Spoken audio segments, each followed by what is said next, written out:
ఏ బాటైనా పర్వాలేదంట, సమయంతో సాగటమే మన సింపుల్ సిద్ధాంతం.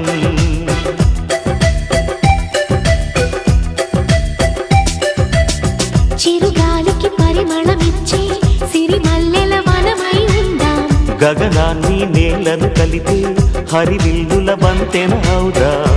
ఆనందం అంటే అర్థం మనమందా, ప్రతి పూట పాటై సాగే హుషారు సరిగమలో.